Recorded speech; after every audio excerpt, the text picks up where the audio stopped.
আমরা আমাদের দেশে সামনে নির্বাচন আসতেছে। আমরা একটা সাধারণ পাঞ্জাবি বানানোর জন্য কাপড় কিনলে বহুবার যাচাই করি, অল্প একটু ছিদ্র থাকলেও ওইটা আর কিনি না। শরীরের একটা জামা যদি একটু ছিদ্র থাকলে খারাপ মনে করি, কিনি না।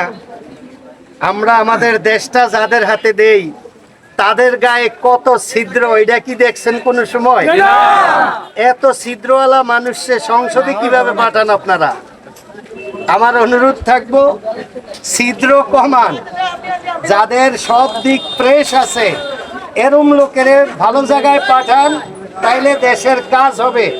100-তে 100% কাজ হবে ইনশাআল্লাহ।